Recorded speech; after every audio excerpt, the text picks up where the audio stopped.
Hello, and welcome to the Waves webinar series. Today we're going to be talking about producing and mixing country with waves, presented by songwriter, producer, engineer, and performer Joe West. But before we get started, I'm going to take a minute and go through the format of the webinar for anybody that hasn't done one of these before. My name is Yoni and I'm the moderator. You can't see me, but I'm here working behind the scenes to help make sure everything runs smoothly. The webinar will last about an hour and has two parts to it. The first half will be a presentation from Joe, where he'll show you his approach to producing and mixing country music while going over some of his favorite Waves plugins and how he uses them in the process. The second half of the webinar will be an open Q&A. Feel free to submit any questions you have, and based on how much time there is, we'll try and answer as many of them as we can get to. You can send your questions in at any time, but you won't see them right away in the chat, as they'll first go to me, and then I'll feed them to Joe one at a time. Keep in mind that there are a lot of people online with us today, so we thank you for your patience as you wait to have your questions answered. I'm going to hand things over now to our presenter for today's webinar.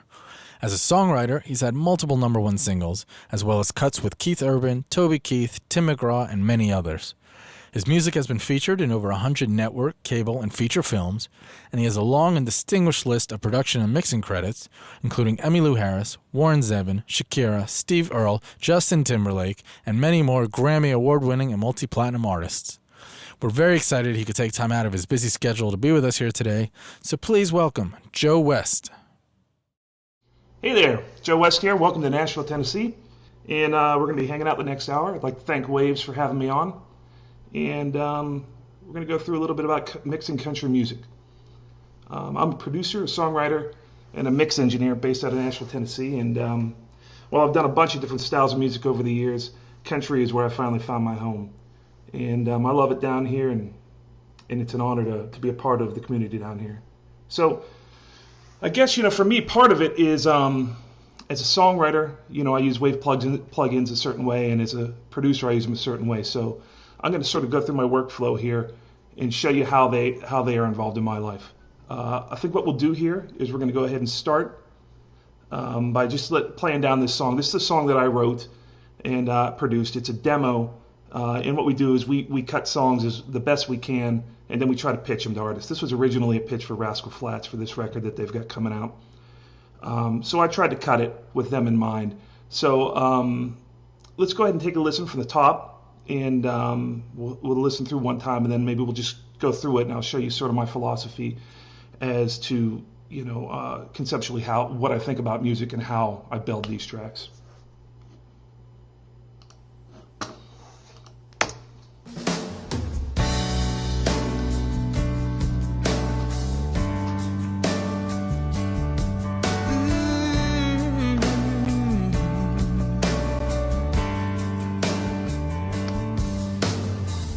Knocking down another mile, I guess I'm on my way.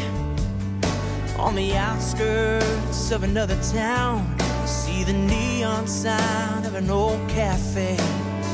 Stop to get a cup of coffee, grab some sleep and some scrambled eggs. I swear the only thing keeping me from breaking down along the way was you and me in New Orleans. Hot summer night, the Delta breeze, so deep in Mississippi mud, crescent moon shining, smiling down on us. Salty air, your sweet lips, a memory that I can't forget, keeping me company when I'm out here on my own.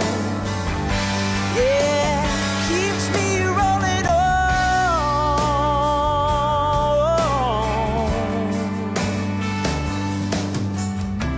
The rain's really beating down on the cab of this old truck, like the night that we found sacred ground, with the radio on and the windows fogged up. When being on the road grows old and I don't know where I'm at, well, I pull aside, close my eyes, and I go back to you and me in New Orleans. Hot summer night, the Delta breeze, so deep in Mississippi mud, crescent moon shining, smiling down on us. Salty air,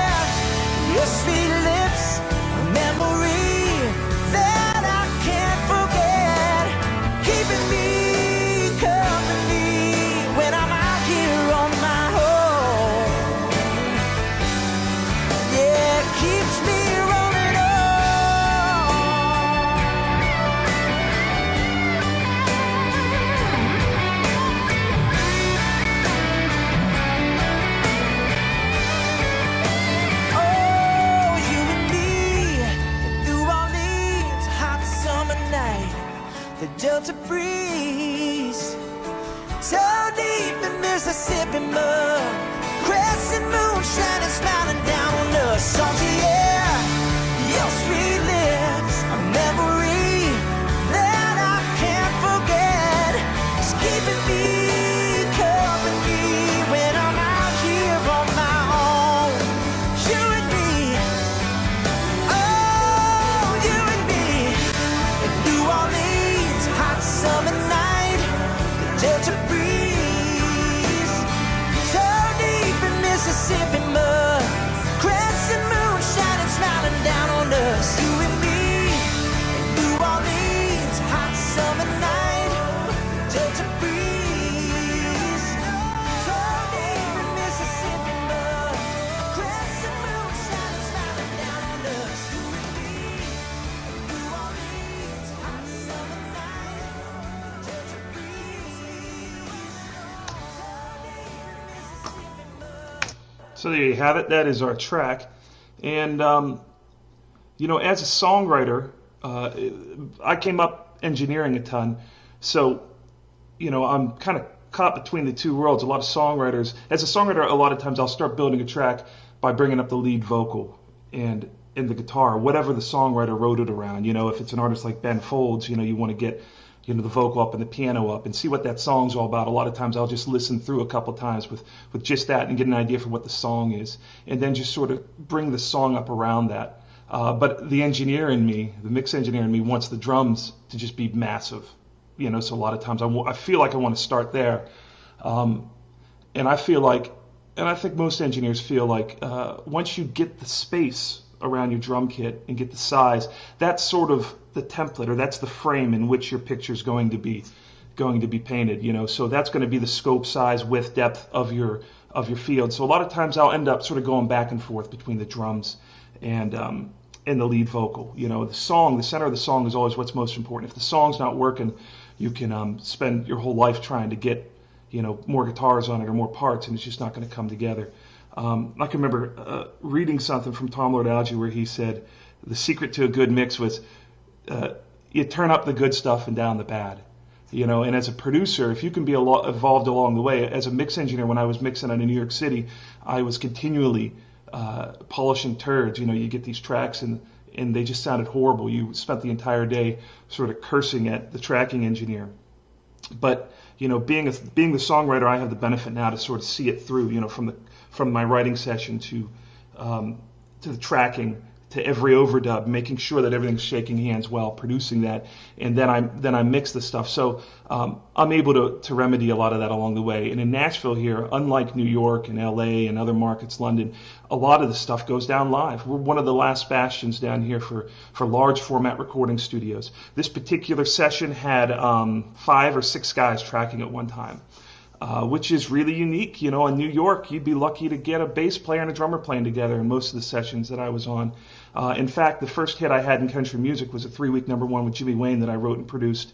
And that, because we didn't have a budget, and I came from New York, I played everything on it other than the pedal steel and the drums. And that's just the way that is sometimes. But down here, it's sort of a throwback to the 70s. And it seems like country music is a bastion for the 70s. So, you know, we track it like that. There's a lot of organic, linear performances. You know, you get 5 guys in a room and they're going to play differently. The bass player and drummer are going to be sort of locking into something differently together than they would tracking that separately. So, you know, we try to do a lot of, you can see here's all the drums here, kick, all the way down through, some percussion stuff, bass, just 2 guitars, not a lot on this song. Guitar solo, piano, B3, acoustic guitar. I always track my own acoustics, not because I'm the best acoustic guitar player, but because when I'm writing the song, it usually is the center of the song, like I was talking about prior. Vocal. Then you have a ton of background vocals.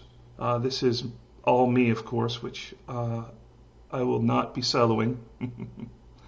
But this particular track, just given the nature of it, it needed to be just a big, epic Rascal Flatts kind of track, so I did a ton of vocals. So let's just go ahead and start from the beginning here. You know, when I started this, you know, let's solo the acoustic here.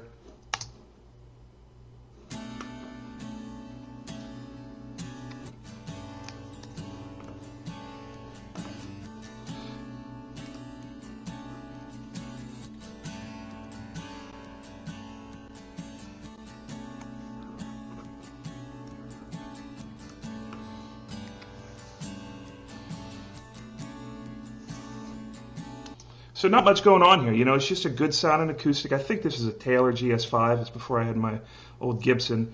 It still sounds good. 2 KSM 44s on it. And, basically just have this LA3 on it, just touching it on top. Nice and smooth. It keeps it through the whole track, keeps it up there. In the rock world, I was always frustrated by having just the top end of a guitar that was just blaring through a mix. All you would really hear were the strings. It's nice to have a full giant mix and then be able to have a guitar legitimately play a role in that mix. LA3s are great for that. In the old days, and the great thing about Nashville, all these guys that were working on large format consoles, and I worked for 15 years on large format consoles. We're used to reaching for this gear. We're used to grabbing an LA3, 1176, LA2As. We're used to this stuff in the racks, and now it's sort of a seamless transition to be able to go ahead and have these, right there, familiar knobs and familiar sounds. I mean, I don't know how they're doing this, but the modeling that they have with this stuff is really great. I've owned 1176s, I've owned 1178s, I've owned distressors, all this analog gear. Right now, I have a Tube Pultec, the Manley reissue, and I've shot it out against the Pugue Child, and it's unbelievable what they're able to do. So it's a real benefit for us in Nashville being able to indeed have sort of like an old school console, and to be working in an environment it's sort of seamless. So we got this acoustic guitar here. I'm going to go ahead and start with the drums now, but that's sort of the center of this song in particular. Let me zoom out here. We're going to go over to the drum kit here, take a look, see what's up. Now, you can see up here, let me go to the screen mix here. Not a lot of EQ. Starting over here at the kick.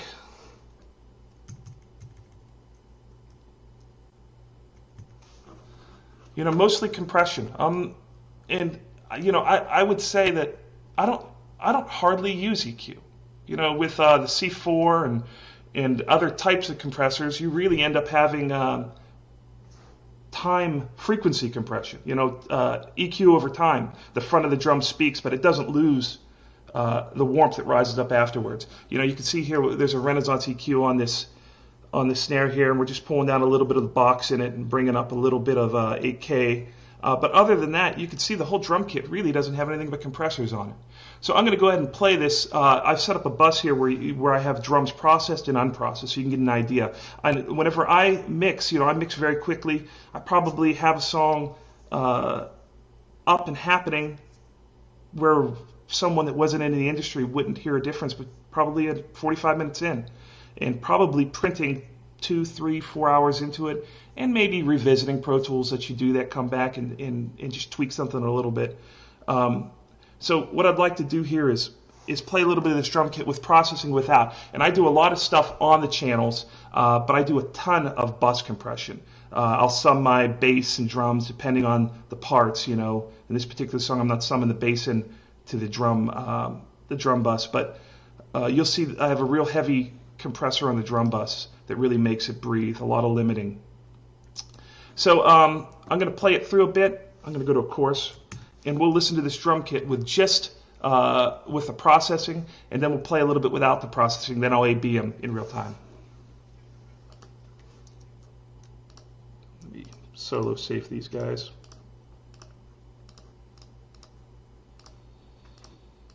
All right, so here's our drum kit.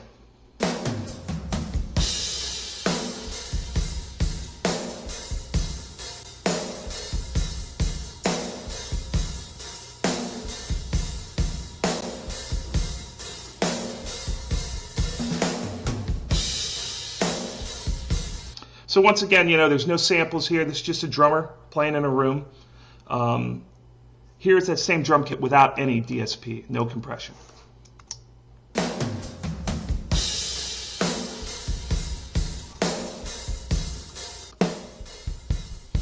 There it is there. So not bad, just not really that in-your-face sort of breathing drum kit that's moving and sort of bringing the whole mix, saturating the whole mix. I'm going to go ahead and I'm going to play this with the music now. I'm going to go between these two drum kits. You and me, and New Orleans, hot summer night, the Delta breeze, so deep in Mississippi.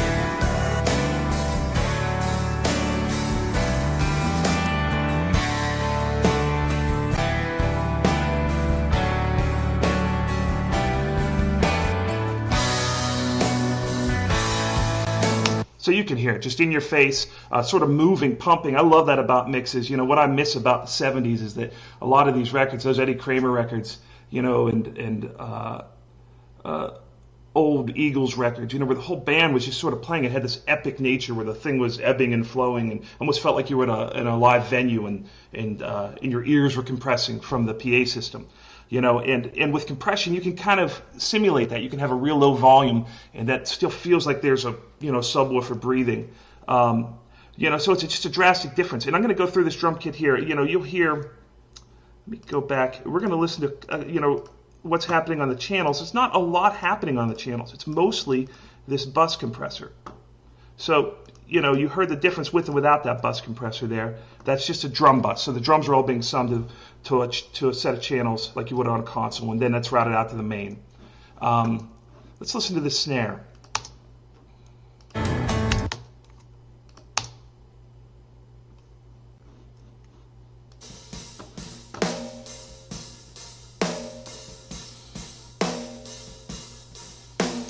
I'm going to go ahead and take off. I got this. I got an 1176 on here, and these presets are great. I'll start off with the preset and move it around. I'm a big fan of these 1176s, the blue stripes and the black faces. But with drums, it's really a sum of the parts. You solo the one thing, it may not be fantastic. I never EQ, with something soloed. I sort of do everything as a body, get it all together, and sort of make it work. Recently, I don't even clean the tom tracks anymore, because I find that I like it better with the bleed in there, as long as the drums are tuned well. So we got this 1176 on here. So mostly we just got compression all across this drum kit. I think where you're really going to hear it most is on this room. I have a big barn that I track in. I built it this last year. It was featured in the new rooms of 2011 in Mix. It's a beautiful timber frame barn.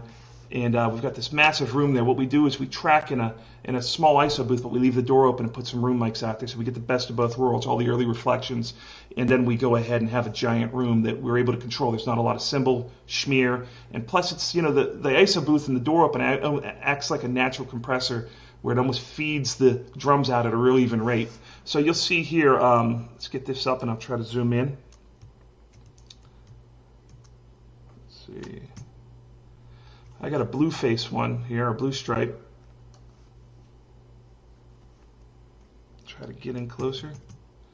And I'm crushing it pretty hard. We'll take a listen to that with.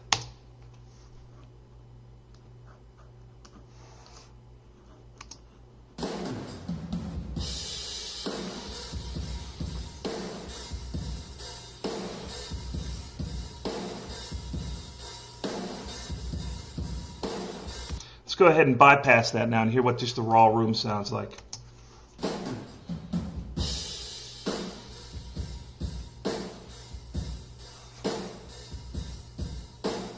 Still really nice. It's a great sounding room. It's a binaural pair, set of TC40Ks, Earthworks.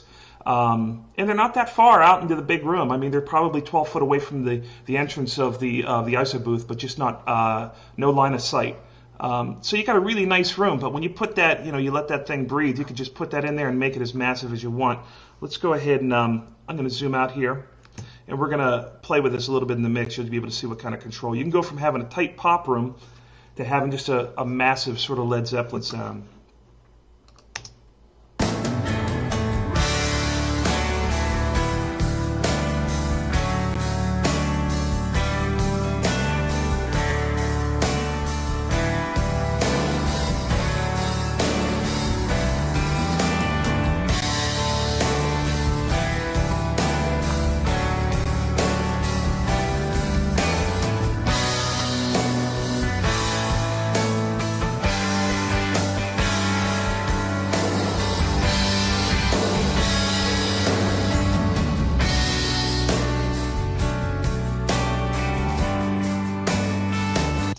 So there you have it. I mean, there's a sliding scale of what you want from, just sort of tight New York pop room to just massive. And there's nothing like a live room. It's just organic. And sometimes I'll go onto the timeline, and I don't do this a lot, but there's times where you can shift it. Just select the room mics and nudge them back 5-10 milliseconds if you want to really get into some pre-delay and things like that. But once again, it's organic. In country music, the goal is really, it's sort of become the AAA / hot AC format here in the States, where like music from that genre, the Eagles, the Doobie Brothers, those guys have sort of lost the format. They're on AOR radio and they're on classic radio, but when the Doobie Brothers release a record now, or the Eagles, they release the country radio. So all of us sort of 70s rockers have found our way to country music. It's the last bastion, for some of us in the kind of music we do, and it's where our audience is. So when we track stuff, it's real linear, it's real organic like that. Something as simple as a shaker part, to swing a track, rather than a bunch of manipulation and sort of edits. This drum kit wasn't quantized or edited. It's just the dude playing it down to a click. Granted, they're all great players. We've got the best players, I believe, in the world here in Nashville. And, there's really something that happens. They're close enough to the click, and there's something that happens with those guys in the room that really lends itself. And these plugins, when you're dealing with it, it's not like a Crane song or like a Distressor where you're going to go in there and do surgery with a compressor. A lot of this stuff is just organic EQs and Keller. Sometimes I compress things not to control the dynamic range, but to give it a sound. And that's primarily what we're trying to do is put a thumbprint on something. Or an album like Rumors or Synchronicity by the Police, or an old Eagles record. You have a relationship, or an old Boston record. You have a relationship with those records. They play as a body, and they're very organic. And most of that, while you still have to muscle some things here in Nashville, and when it comes to Pro Tooling things up, we don't do quite as much as that as we used to in New York and in other genres. So, coming on down here, we're going to go out of the rhythm section. Like I said, at times I'll put the bass in. It really is 50-50, depending on the bass part or whatever. I might dump him in. You'll see all these guys up here going out bus 23 and 24. That's the drum kit, and they go into this drum sub here. So all those drums are coming out, going through here and getting hit hard with limiting, and that really gives it a big sound. I'm going to go ahead and show you that real quick once again. The difference, these little things on the channels just sort of are small coloring, but not really too drastic. Where the sound really happens for me is in this drum bus. I'm going to play it, and I'll toggle in and out of bypass mode on this C4, which I love. And particularly, I love the old C4. I love the new C4 too, the new C6. But this old C4 is a bit grittier, so I use it on the drum kit. So I'm going to bypass. You'll be able to see what's happening to the drum sound here. Make sure I'm soloed up.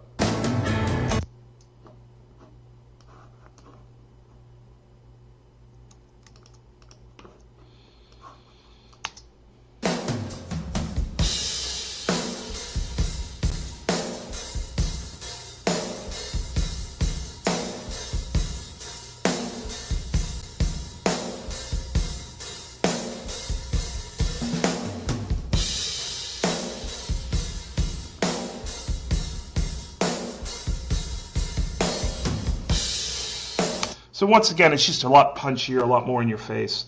Really makes it speak with a lot of instruments as well. When you got to get a drum kit to really do its thing, over a big mix. We don't have a lot of instruments here, but we do have a big mix. It's sort of an epic, feels like a Journey track or something like that was just, large in nature, but, a couple compressors in the right place. You can see I don't have any EQ on that whole entire drum kit.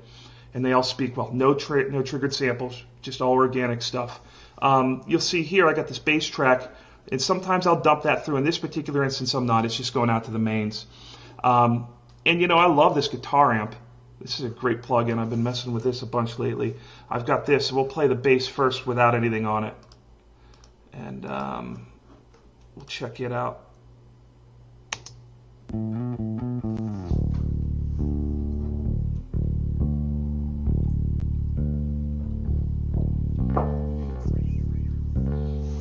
So real nice, real punchy, direct line, great bass player, great bass sound. but to sort of smooth it out, just like with anything, when you plug in an acoustic guitar through a DI, it kind of sounds like glass. It's a little bit too direct. So, just to make it a little more organic, I have this bass amp on it. And I also have an 1176 on it and an SSL channel. We'll go through them one at a time here. This bass amp's great just because it makes it feel like it's going through a speaker simulator. That's a great little thing, to sort of just make everything soup together a bit more and not be as one-dimensional. I'll bypass it as we go.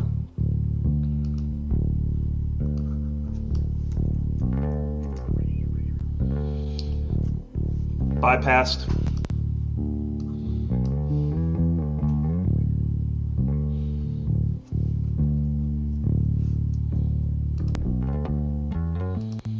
So just a little more listenable, a little smoother. And I'm using I'll just page through these cabinets and find out what sounds best with the song. I usually do it with the full mix playing. I got a ribbon on it right now, a ribbon microphone. And, just go through amplifiers and whatever sounds best, with the whole mix on, I end up usually going with. From there, we're into this 1176.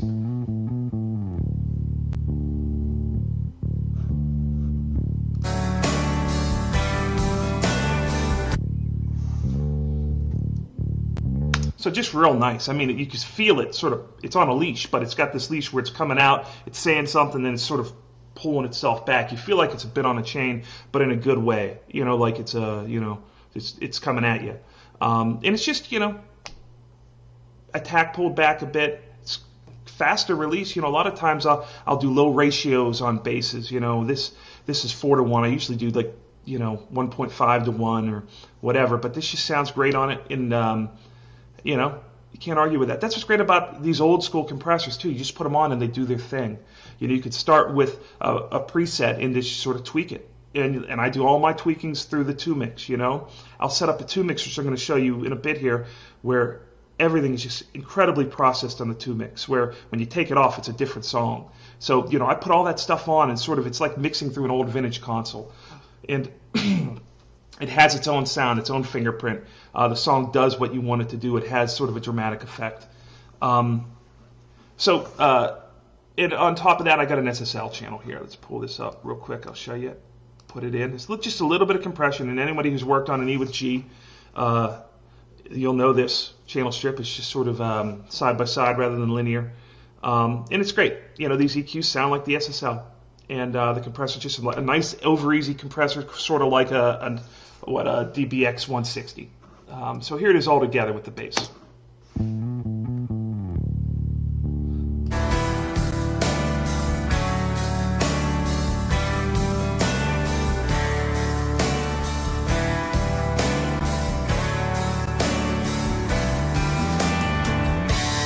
Really great focus. These new generation of plugins, I'm finally able to get my low end right where I want it. You have all the power of this sort of Spectre wall of sound, but then you still have the clarity of like a Frank Filippetti mix or a Mike Shipley mix or a Lord Alge mix. You're able to get that in the digital domain now. Electric guitars, I just have a great guitar player, great tones, a guy named Tom Bukovac, sweetheart, great player, and he'll sit there and do a couple passes, and they're just, he's just a genius. So you can see there's nothing on him. No plugins, nothing. Guitar solo, I ended up reamping just because it wasn't enough mustard. Let's go take a look at that real quick. Here we are.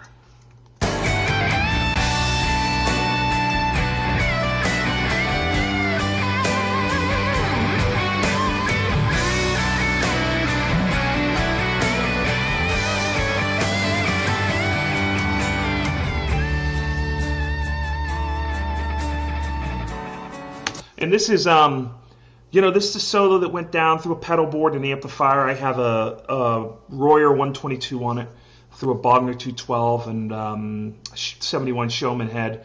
You can see here I have a de-esser on it, and I use these de-essers. Quite interesting. I'm sure you guys do this as well. I'll use them sort of as frequency selectable EQ. So you don't want to take out, I have here at 2.8K, which can be really harsh. You don't want to take that out of your mix. Out of your guitar sound all the way across. So what it does is when it's too much, it just pulls it back like it would on a DS. Let's watch that happen.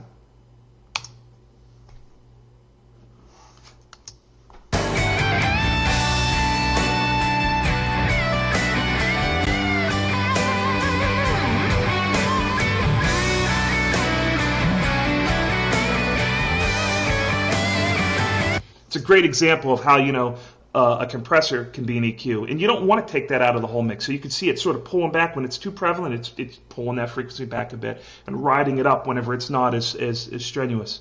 And of course, I don't even understand this compressor. I mean, it's just the God compressor. You put it on anything, and it's instantly good.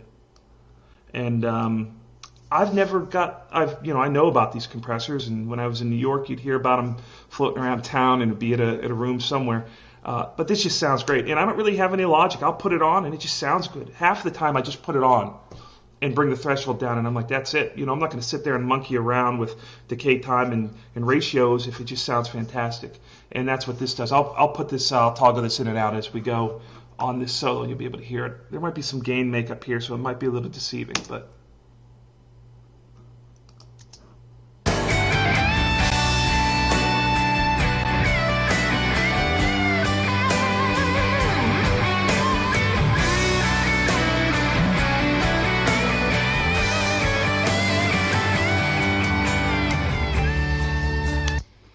So instantly you got, you just go from 0 to hero with that. Other than that, in this mix, it's fairly simple. In New York, when I was doing a ton of mixing, you get these sessions with 100 tracks in it, and 6 kick drums, and 10 snares, and guitar after guitar after guitar after guitar. You'd put it all together, and vocals. And then you'd end up at a place where it was just like whatever, But, when you think about what we have here, we've got a drum kit, a bass player, 2 guitar overdubs, a solo, piano B3, and an acoustic. No doubles, no triples. These electric guitars aren't necessarily doubling one another as much as they are just different parts. And you have, what is a massive sort of, you get that giant energy of like you feel like you're at an arena and there's a band playing in front of you. It's just a massive sound, and a lot of that's happening with just compression,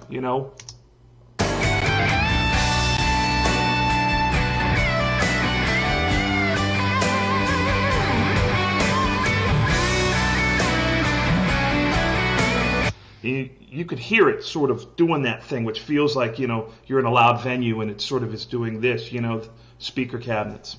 Piano, I'm doing another thing with the C4 where it's just sort of shaping the sound, making it real bright and real in your face, real pop.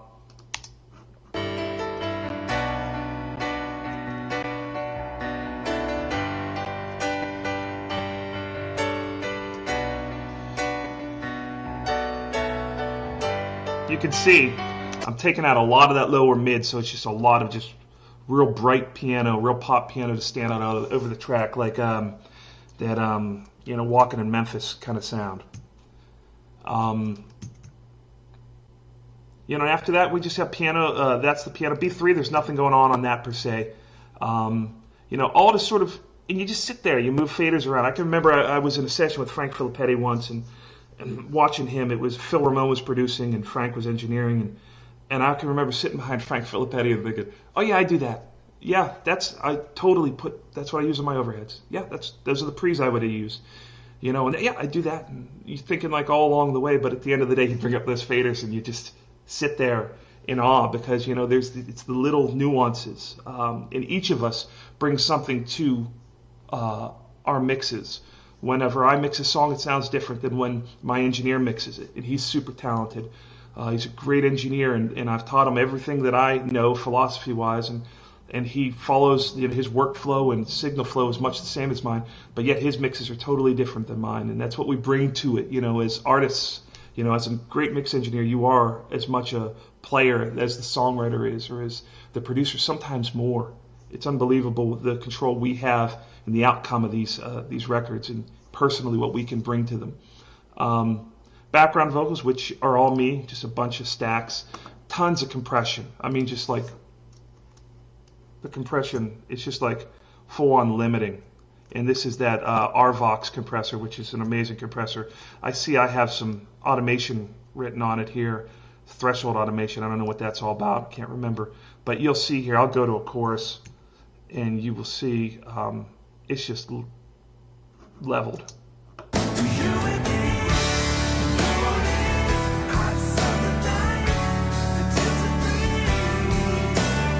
You know, just right in your face. You know, sort of this old gag, a bunch of 10K over top of it. Real wide bandwidth. No, actually it's not 10K, it's down to 3K. Usually I'll put a bunch of air on them, but for some reason in this song I put something down to 3K. A little bit of attenuation down at 100 hertz. And then some de-essing, of course, with that amount of limiting. And then I've got a Fairchild on here, which is just a beautiful compressor. I've got one of the signal-dependent releases, I think the faster of the two, if I remember correctly, just to smooth it out, give it a little fingerprint. Once again, no EQ. I don't think we've seen any EQ since the drum kit on this record. Let's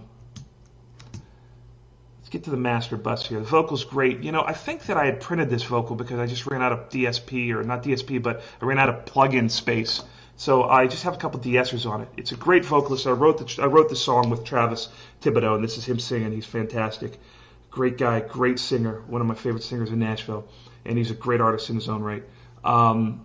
He's singing this song in beautiful, beautiful voice, and really brings it together. I mean, when you have a voice like this, you just put things around it. You try not to step on it, and that's what we've done here, hopefully successfully.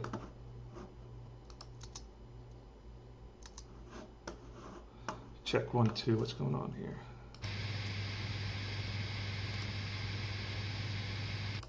Okay. Let's go back to a chorus here. You and me, New Orleans, hot summer night, the Delta breeze. Just a great voice, way on top of the track. You know, I find when you have a good vocal, you can't turn it up loud enough. And this thing is loud, country music's loud, pop music is loud. And with a voice like this, you can just keep cranking it. It just makes the music sound better and more powerful. And it's great, too, because when you put all this into your tube bus, which is sitting right here, this master, you end up in a situation where your whole mix is ebbing and flowing. Solo comes up, and all of a sudden the tube mix is triggered by that. The vocal's there, and it's riding around the vocal. When it's not present, the drums sort of swell up and take priority. It's almost like, you know, a video camera. A lot of those video cameras sound great with those condenser stereo mics. You go to a club, and you have somebody with a video camera, and if it's not distorted, it's like, oh, wow, that kind of sounds like an epic rock band.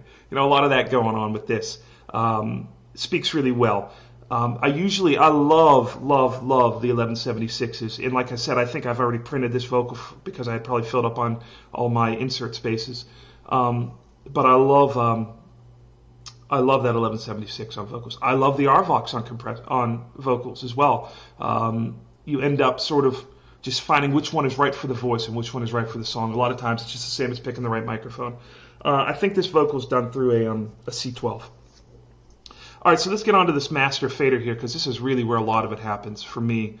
On it, I've got a C6, which I'm still in the process of fully comprehending, getting all of, fully understanding these two new bands. Let's see here, how do I get in? There we go. But, you know, it just sounds fantastic, and I end up using quite a bit of the C4 presets that are in there. A lot of limiting on this one here. Just and then of course I've got this this Pi compressor that's fantastic as well. I'm in love with this as well. This is the Kramer tape machine. I don't know why it's filed under delay in my plugins. I guess you can do delays with it, but it's great because it really does. You know, I used to work on the Studer A80s and the 827, the 800s, but the half-inch machines. I think they were A80s, and that was just, you know, the way tape, when you hit it, it's bright, it's not bright. You know, it sort of evolves over time with it, and you can do all that with this bias, tape speeds. You know, you get your low end to sound like that. The presets are great on this. I think I usually, you know, just start listening to presets and then tweak it in. But let's take a listen to this 2 mix. I have another channel set up here with no processing whatsoever. So you'll hear the whole mix going with a lot of 2 mix processing, excuse me, and then the whole mix without really anything, just sort of straight out. Here we are with mix, and I'm going to go between. There are these 2 faders over here.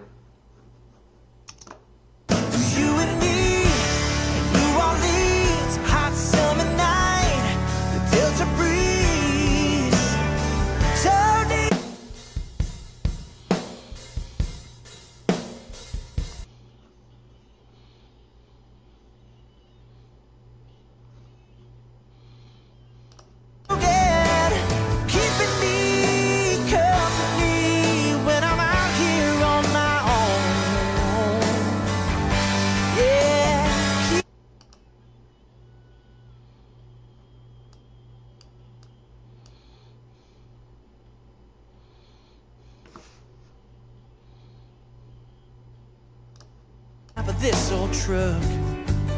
Like the night that was. So you could instantly hear it. It's just a ton of that, which is just like bringing it right up and keeping it in your face. And with pop music, we deal with a dynamic range of maybe, if you're lucky, a dB and a half, 2 dB up top. You're sort of laying there into those meters the entire time once it gets to a final master. But, for me, this is where all the color happens. This is what makes it sound. You can take a band of guys that don't even know each other and make them sound like they've been playing together for 10 years and have 10 hit records. And a lot of that is this limiter right here. The C6 is just fantastic. I'm going to take it in and out. You and me, New Orleans, hot summer night, the Delta breeze, so deep in Mississippi mud, crescent moon shining, smiling down on us, salty air, your sweet lips, a memory that I can't forget, keeping me company when I'm out here on my own. Yeah, keeps me rolling on.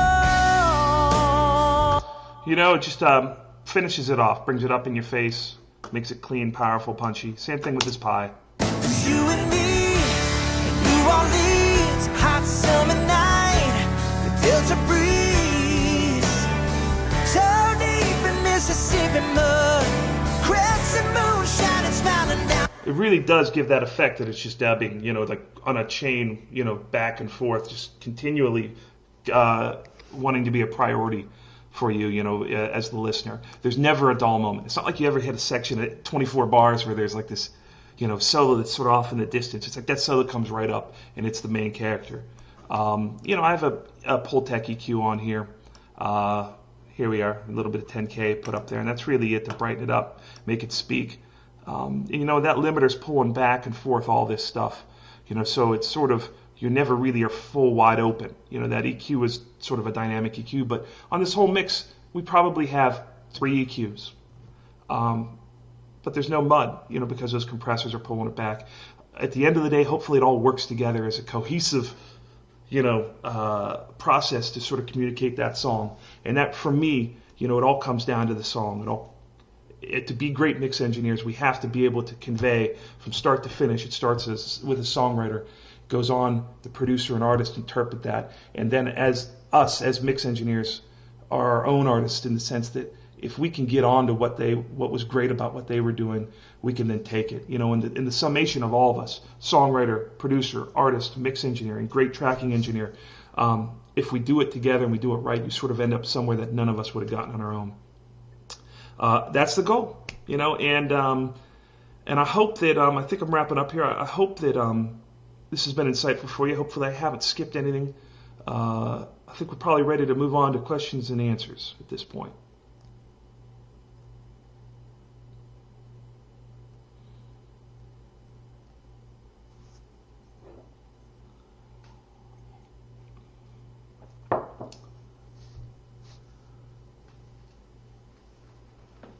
Okay. First question. Do you have any verb on the drums? Also, just to be clear, the drum bus that you have with the C4 is parallel compression, correct? There's no reverb on the drums, other than the room, a natural reverb on them.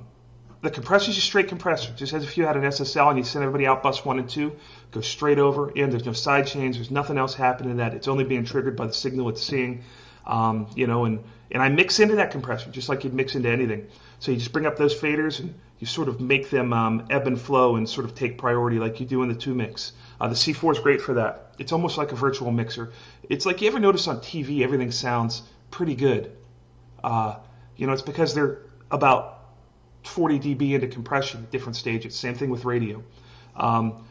So that's really all that's going on with that drum kit. They're all coming out, bus 1 and 2 in this particular instance, bus 23 and 24 in this particular instance, going to a drum subgroup, which is just an aux, and hitting that compression.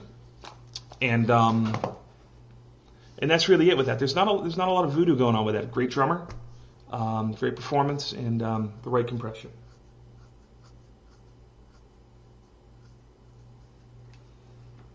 Yeah. Here's a good question from John. I see a lot of red in your meters. Is that okay, or do you eventually pull stuff back to get rid of it? That's a great question. I tell you what, I don't really deal with that unless I hear it. When I used to work on the old Sony machine, the 3348, the 48-track digital machine, that stuff sounded great when you clipped it. I always clipped everything on that, because you rely on the error correction to sort of bring it back under and be like the world's fastest limiter. So yes, it's probably if I had the time, you mix so quickly and you're on to the next thing. Yes, I'd rather not see red. But that's probably more of a mental cue than it is a literal cue. And I'm not an electrical engineer. I don't know. I don't hear it as a deterrent. And I never hear distortion. If I hear it, I'll go and deal with that. But in the digital world, depending on the process and where it is, like I clip A to D converters all the time. I think they sound fantastic. I master out of New York. I've got some good friends at Masterdisc. Andy Van Dett, a great mastering engineer. Ted Jensen, Howie Weinberg. All those guys. The way they're making up a lot of that gain. Is they're just clipping the converters, and relying on good error correction. So I'm not really doing that per se here because I'm not hitting it that hard to have the desired effect in the session. I'll do that maybe when I print. But yes, I do see the red. And maybe it's not the best thing, but I don't hear it with my ears. And maybe if this were a master and, a larger artist that I was printing a master for that was going to be in the radio, I might go back and just sort of check on some of that. But I don't let it bother me too much. I just sort of listen. Comment from Alex J. When you're blending in the limited stereo drum signal with the original overhead drum sound, do you play it all with the panning, or do you keep both feet panned hard left and right? Let me make sure I understand this. First of all, that drum bus is everything. If you're a drum, you're in that bus. So there's nothing outside of that bus. It's not like certain drums go in there. So everything, kick, snare, every mic in that drum kit is going through there, as well as shaker and tambourines. So those are all in that drum bus. And I do keep the drum bus panned wide left and right, and then I'll just pan within it to go back and forth to get them set. What I'm setting. If I want to tom off a little bit, I'll do all my pannings as if they were the final pannings on the original drum channels here. Kick, snare, center, hats a little bit off to the left, drummer's perspective here, shoulder mic, behind them here, so straight up. You got toms here just off about 50% each, So I'll do the pannings there. Just fairly organic and fairly straightforward. There's no, other than the limiting, there's nothing really happening on there pan-wise or any other processing on that drum kit. My thoughts on panning? Any tips? Yeah, I go back and forth. Like on this session here, I've got the guitar in stereo. Sometimes that's great if it's the center of the song. Other times, stereo field stuff, you'll see here like this B3, I just pull it a little bit. It's like a 95. Piano's wide left and right. A lot of times I want something right where I can hear it and put my finger on it, if it's a specific thing. Sometimes I'll take a stereo B3 and just put it right here. Depends on the song.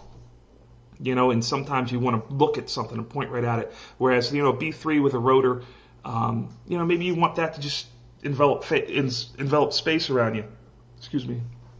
So you end up in a situation where that's sort of texture, space, versus instrument placed, and I think there's a million ways to skin a cat. You just have to pull it all together at the end of the mix and make sure it's doing what it's supposed to do and things are countering one another. I traditionally put shakers and tambourines counterpoint to hi-hat, if it's going to be an 8th note pattern or 16th note pattern. If it's got something that it has relations to, it's part of your concept and philosophy as a mix engineer to be able to figure out, okay, where is this going to best speak and best serve the song?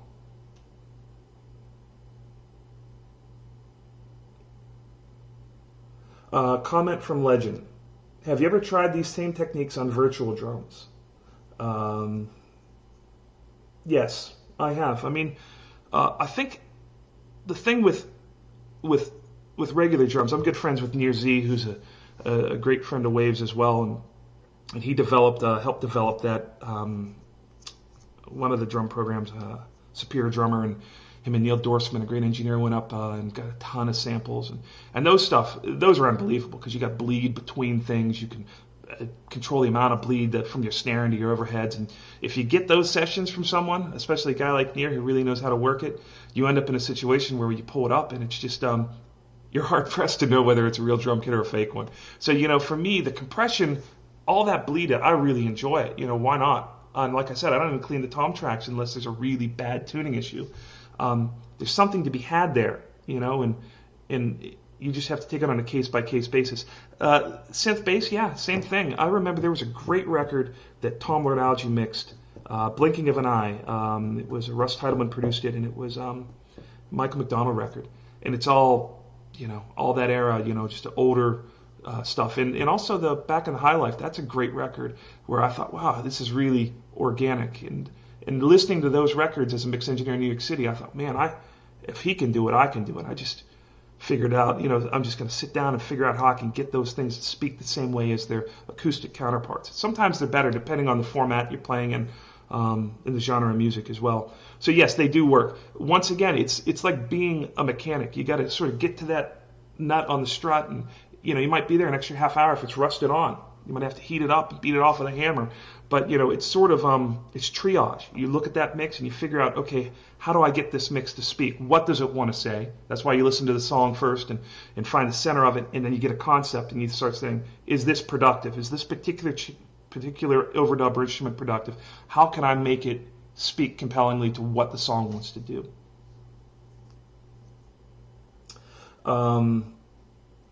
Question from Rick. Are you doing much EQ or compression in the analog domain during tracking? I don't. Not because I don't want to, per se.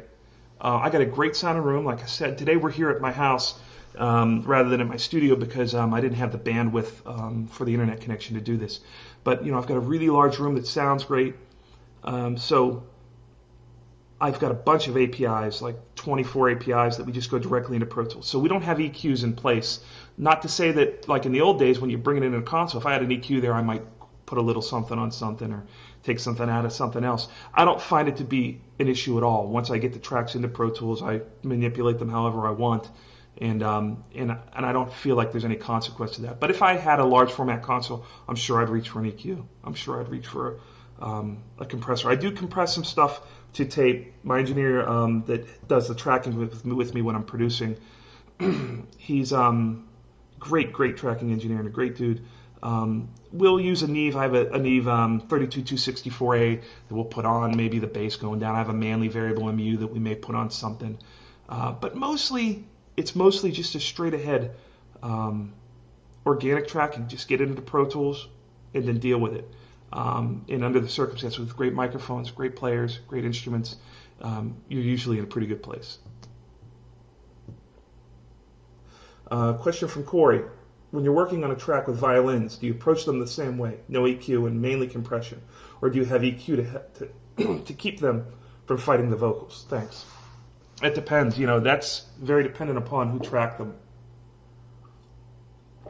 I mixed a single for a Christian band called Mercy Me, called Hold Fast, and they had gone over to Abbey Road and tracked some strings, and then they were just the most beautiful strings I'd ever heard. And there's really two genres of strings. You either get strings that are very luxurious, very legato and filled with just beautiful textures and reverb, or you get the Eleanor Rigby quartet. And both of them, depending on the song, on the purpose, can be great. But they tend to be more nasally. It's the closer you mic them in the smaller the section. So yes, I do usually do a lot of EQ. That particular session from the Hold Fast, the Mercy Me mix, that thing it just sounded so good. It was one of the few times you bring up faders and just put them at zero and you feel guilty because they just sound perfect. Sometimes you got to work hard, sometimes you don't. A lot of it is in the string part as well, the arrangement of the string part. Whether that's fighting the vocal or whether it's playing along with the vocal. So there's so many things to sort of deal with. But the de-esser would be a good EQ to do frequency selectable compression to get rid of a nasally, too closely mic'd, small diaphragm sounding violin or viola. And a nice room. You have a great room, you bring it up under there and everything sounds gorgeous. So, comment from Steve. I'm new to using multiband compression. Can you explain a little bit about how actually to use it correctly? Yeah, multiband compression. Essentially what you have is is a frequency spectrum from, the human ear hears, they say, between 20 hertz and 20,000 hertz. We can feel things under that. When a truck goes by and you're inside and you feel a rumble, I mean, that sound, you're just not hearing it 7 hertz, 6 hertz, whatever it is. And we're affected by things well above that. I think TVs ring at 20K or 19K. I think the SSL monitor used to ring at 19K, the one in the console. So you're affected by harmonics of that, and you'll perceive it as, sort of openness or whatever. But what they do essentially is divide them amongst those frequencies. Here at the C6, they've got a low, mid, high frequency, low, mid, high, and they've got 95, 549, and 5K separating them. And they've got these other frequencies. Let me go to the C4, just because I think it's a little clearer and easier to see. Yeah. And really what this is, you've got 4 separate compressors here.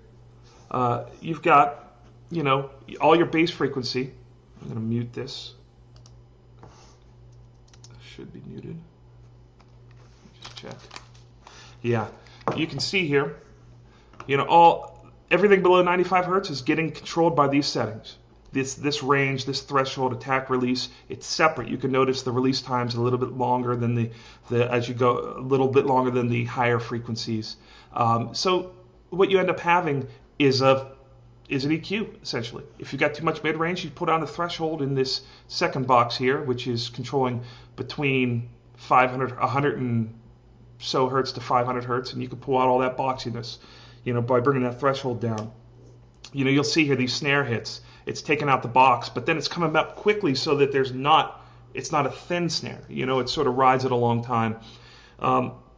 So you can really shape your mix with this. And they use this in television. They have those 12-band, they have multiple, in radio they have multiple stages, where it's like soft knee, hard knee, big multi-band compressors, then going to other compressors and duckers and holders that will hold a signal down. By the time it gets out onto the air, it's been compressed probably 50, 60, 70 dB. So it does give it a consistent sound, and it also can sort of give you a punchy sound and in-your-face sound. You can also just really control the texture of it all. So it's essentially 4 separate compressors across a spectrum, one dependent upon each frequency range that you select. You can change those ranges. You can manipulate them. I use them sometimes to take the woof out of a vocal. You can use them like a surgical EQ, or you can just use them to body and shape the entire mix. Comment from Steve. Oh no, that was Steve. All right. How much automation are you using on this track, and what specifically are you automating? That's a good question. Let me look. It's been a little while since I've mixed this. Let's go here and see. Looks like our drums are fairly set. There's a little rise here in the tom. Not much automation there. A little bit on the electric guitars, just riding around. Just like when you listen to anything, you have to deal with it when it comes out. That looks like what happened here. Guitar solo has quite a bit, just because it's coming up and doing its thing, and compression. This is probably compensation for compression coming off the vocal, so I needed to bring this up to grab the threshold and shape the mix. You can see not much, not a ton. The vocal, of course, as always, you can see there's a ton of rides in there. And I don't use the fader so much for automation. I have been checking out the vocal rider that they have, and I really like it. I don't really totally have it a total command of it yet, but I've used it on a couple mixes, and I'm learning more about it. They've got a lot of good videos on the Wave site. You can go and sort of get a quick understanding of something and then fool around with it till you figure it out. But so not a lot of automation. You can see all my vocals down here. There's some rides over here, but not a ton. The compression does a lot of the riding. So if you're going to hit it hard and give it a real sound like that, you're going to end up mixing into it. So yeah, there's fader rides that aren't happening. When a guitar comes up and it crosses the threshold on the 2 mix, it forces everybody else down and it becomes the thing. So it almost rides itself.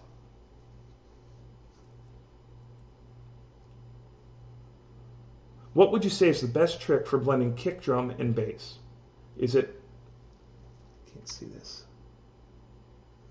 EQs and sidechain compressions? Any thoughts?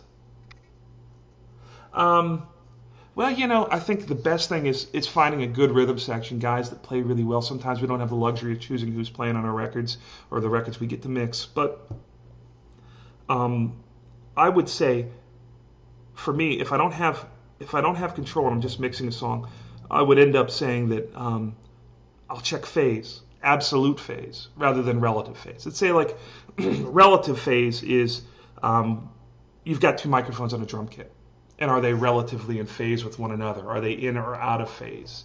Are your overheads relatively in phase with one another? Meaning, sound comes from the snare drum to this mic and then to this mic. Or how far are they off in distance from that snare, and how close is the phase? Absolute phase would be like, are your speakers out of phase? Let's say a bass player plugs in direct and his signal tells the audio wave to go down first rather than up. If you zoom in, you can see this. Let's see if we can see one here.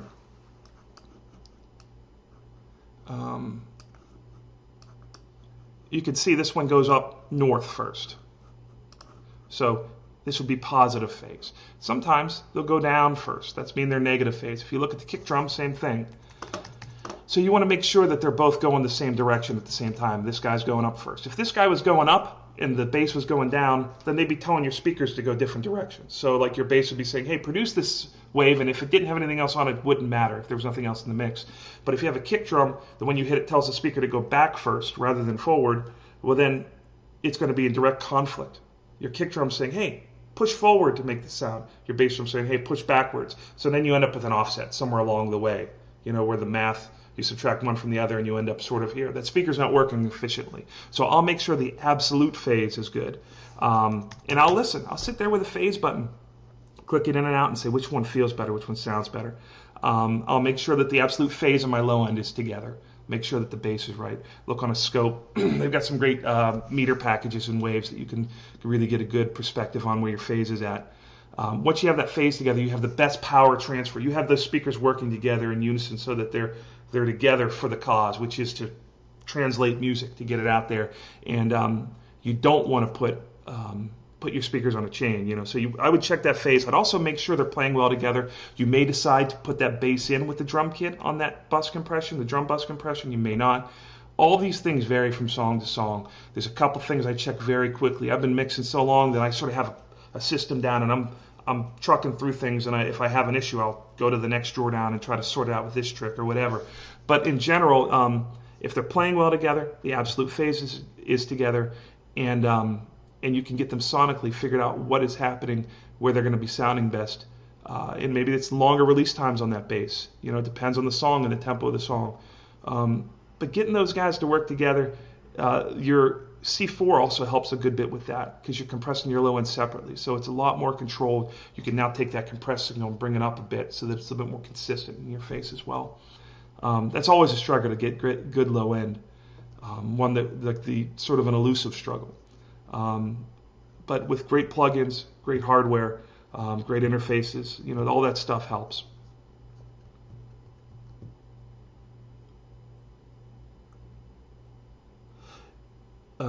If you do put two compressors on a track, why? Well, it's like a guitar pedal.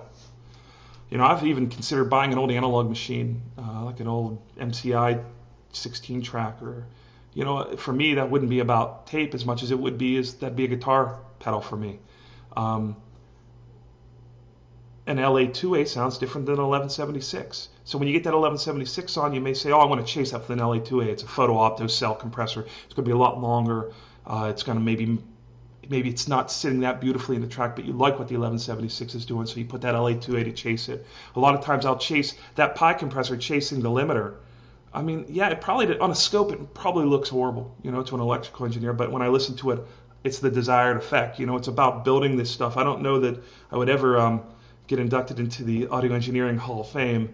It would be an honor to be inducted, but the reality is, for me, music is about making an impression and having it influence you and impact you, and almost like broken glass. You hear a million records, then you hear that record, and you're like, wow, that's the record I want to reference when I'm mixing and make sure I'm doing something like that. My low ends like that or whatever. I want to make those kind of records over and over again. When I was an engineer in New York, I could make $500 a day as a tracking engineer, but I can make $2,000, $2,500, $3,000 a day as a mix engineer. But the only way to do that was to have a sound. Mike Shipley has it, Chris and Tom have it, Frank Filippetti has it. These great mix engineers, they all have it. And that's why people keep coming back to you, because once you get something really refined like that, you're the place to go for that. So I enjoy having effects and having color, and for me, it would be the equivalent of a guitar player putting another EQ pedal on or a chorus on or something. So, like I said, they're not necessarily to control dynamic range as much as they are to sort of get it to feel a certain way.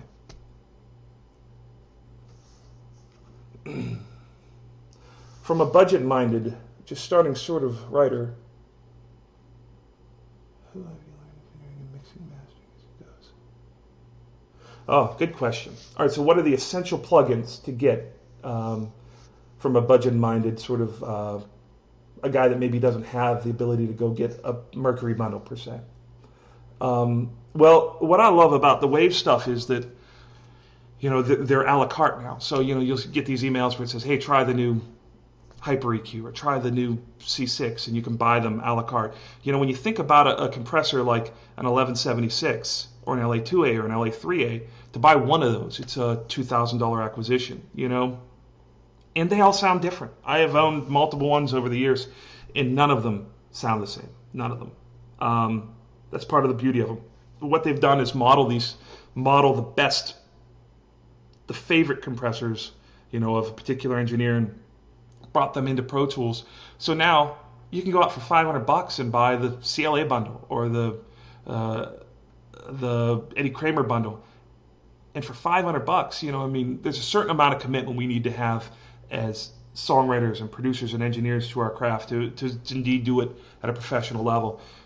You get it infinite C6s, C4s, as many as you want. You get as many 1176s as you want, LA3s, LA2As, the EQs. You can get as many of them as you want, where you would only have one in the hardware version. So, I think that essential stuff for me, I like the classic stuff. So I would say the 1176s and LA2s. I couldn't live without the C4. I couldn't, it's that one plug in there has probably changed the way I mix more than any single piece of gear. It's my desert island piece. But we're riddled with it. We're all, all of us, once we have one thing, we're going to 2 months later buy the next. So bundling them is great. The getting gain, it depends on what it is you want to do. An all-around plugin, I would look for a good signature series, like the classic compressors or the SSL stuff or the Eddie Kramer stuff. It depends on what your niche is and where you're going to spend most of your time.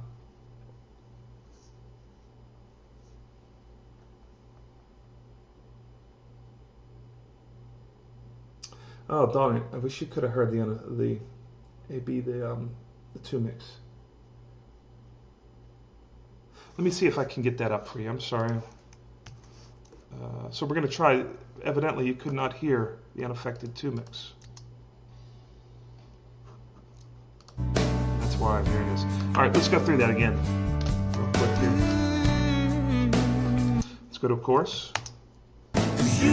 This is going to be the unaffected chorus, or the 2 mix with nothing on it. And then I'll go back and forth. This one over here is the unaffected. This is the process 2 mix. Let's take a listen. You and me, in New Orleans, hot summer night, the Delta breeze, so deep in Mississippi mud, crescent moon shining, smiling down on us, salty air, your sweet lips, a memory that I can't forget, keeping me company when I'm out here on my own. So what it is it's sort of like a wet blanket put over your monitors or listening from another room. It just sort of brings it all to life. Sorry you couldn't hear that. All right, one more question I think we got. Is there a site or a way to learn from you? I'm a student, 1.5 years of engineering, and I love your style. Well, thank you. That's very kind of you. Well, I have a Facebook page. I don't really have, I find that all the web pages I've had over the years, I go probably years without updating them or revising them. So Facebook for me, if you go to Facebook, Joe West, search me, it'll come up. I think it's Facebook West Joe or whatever. Joe West, Nashville, songwriter. Put that in the search, you'll find me. My studio has a page on there as well called Gasoline Studios. Search that, you can find me there. Yeah, I mean, we're starting to put a YouTube channel together where we're gonna be showing gear that we're buying that we love, show things with Waves plugins, just how we're using them in sessions. Hopefully, be doing a lot more of interactive stuff as well, so you guys can see. And you're always welcome to email me. My email is gasolineinc@gmail.com. I love this stuff. I love talking about it. As we all are, we're just it's a passion for us. So feel free to email me. I'll do whatever I can to help anyone. I've had a blast today. It's been a great experience, and I want to thank the guys at Waves for bringing me in and let me be a part of the Waves family. I love these plugins, and I could not imagine my life without them. They have changed the way I make records. So hopefully they'll do that for you as well. And I look forward to seeing you again in the future, maybe in a webinar or just along the way. If you make it to Nashville, look me up. All right, guys, thanks so much. Back to you. Okay, that concludes our webinar for today. Thank you, Joe, and thank you all for taking part. We hope you enjoyed it as much as we did. Finally, be sure to check out one of our newest releases, HEQ Hybrid Equalizer. Close your eyes and imagine the world's most powerful equalizer. Now, open your eyes to Waves HEQ, a uniquely powerful hybrid equalizer. HEQ features vintage and modern EQ inspired by the finest British and American consoles. 7 different filter types per band, including a newly developed one-of-a-kind asymmetrical bell filter. An intuitive keyboard graphic that lets you choose frequencies by clicking on notes. An exclusive MS mode, so you can apply different EQ to mid and side content. And a flexible real-time frequency spectrum analyzer with multiple display options. Waves HEQ. It's the best of all worlds. That's it. Thanks again, Joe, and thank you all for attending. Have a great day, and we hope to see you at the next one.